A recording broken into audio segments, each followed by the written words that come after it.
ఇచ్చిన విషయాన్ని చూసినప్పుడు వారు ప్రకటించిన దాన్ని బట్టి ఏ రకంగా ఉండబోతుంది, ముఖ్యంగా అమరావతి రాజధాని విషయం కావచ్చు, పోలవరానికి సంబంధించినటువంటి విషయంలో? ఇక్కడ ఒక్కటి గుర్తుంచుకోవాలండి. గుడ్ ఈవినింగ్ ఫస్ట్ ప్యానలిస్టులు అందరికి కూడా అనమాట. Good evening. ఇక్కడ మనం గుర్తుంచుకోవాల్సింది ఏంటంటే కోరికలు అనంతం అండి. కానీ కోరికలు అనంతం అని చెప్పేసి ప్రతిదీ కోరిక తీరుస్తారు అని అనుకోవటం కూడా ఫూలిష్నెస్. అయితే మనం కోరుకున్న దాంట్లో చాలా వరకు రాష్ట్ర అవసరాలని బట్టి, ఇటు మనం కోరిన దానికి ఇంపార్టెన్స్ ఎంతనే దాన్ని బట్టి రికగ్నైజ్ చేసి ఎవరైతే దాన్ని ఇస్తారో వారిని ఖచ్చితంగా అభినందించాలి. వాళ్ళు అదే జరిగింది.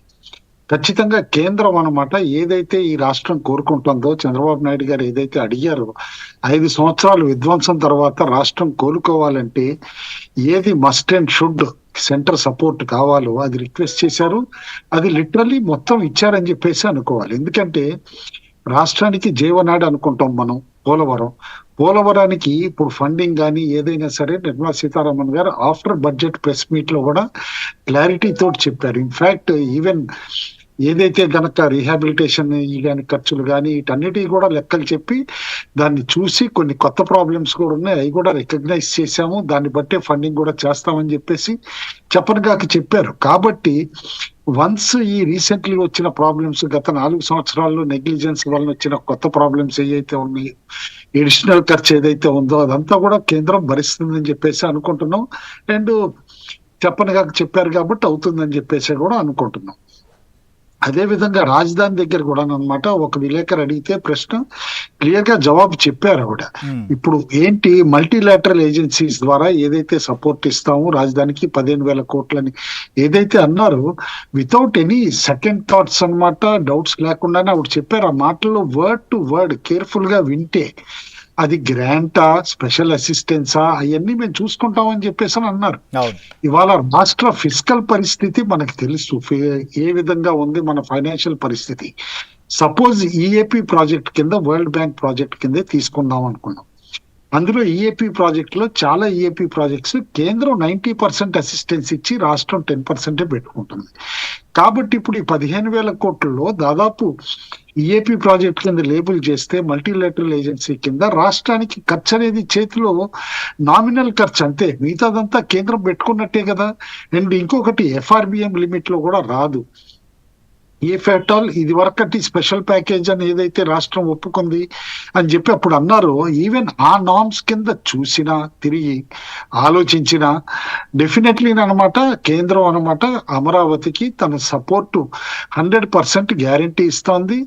అది ఇన్ వాట్ ఎవర్ రూపేనా, అది గ్రాంట్ అని డైరెక్ట్ గా బడ్జెట్ లో మెన్షన్ చేయకపోవటానికి ఒక కారణం ఉంది. ఎందుకంటే we're in a federal system.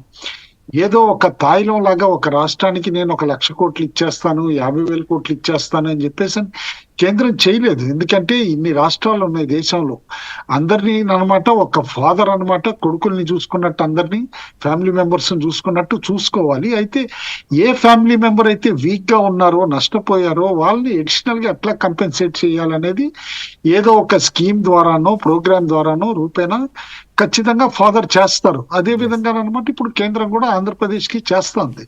కాబట్టి టుడే ఏదైతే గనక ఇవాళ కేంద్రం అనమాట ప్రపోజ్ చేసిందో చాలా చాలా పాజిటివ్ గా ఆంధ్రప్రదేశ్ రిసీవ్ చేసుకుంటోంది. ఆంధ్ర ప్రజలు కూడా హర్షిస్తున్నారని చెప్తాను. ఇందులో ఇంకో 2-3 ఇంటర్నల్ పాయింట్స్ చెప్తానండి. చాలా మంది మిస్ అవుట్ అవుతున్నారు.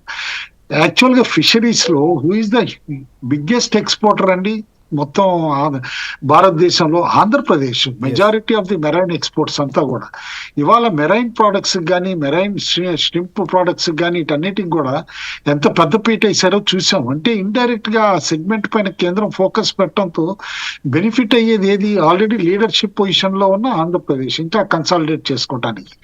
పంప్డ్ స్టోరేజ్ ప్రాజెక్ట్స్ లో ఎక్కువ ఎవరు పెట్టారండి? ఆల్రెడీ అనౌన్స్మెంట్స్ కానీ ఏదైనా సరే చాలా మేజర్ కంపెనీస్ ఆంధ్రప్రదేశ్ ని ప్రిఫర్ చేస్తున్నాయి. ఎందుకంటే మన భౌగోళికంగా కూడా సూటబుల్ కాబట్టి. అండ్ ఇవాళ పంప్డ్ స్టోరేజ్ పాలసీ తీసుకొస్తున్నాం అని చెప్పారు. అదే విధంగా కారిడార్స్ లో కొత్తగా 12 ఇండస్ట్రియల్ పార్క్స్ పెడుతున్నాం అన్నారు. మన రాష్ట్రంలో 3 కారిడార్స్ వెళ్తున్నాయి. కాబట్టి ఖచ్చితంగా 3 కాకపోయినా 2 అన్నాను అనమాట. ఖచ్చితంగా కారిడార్ లో ఇండస్ట్రియల్ పార్క్స్ వస్తాయని తెలుసు.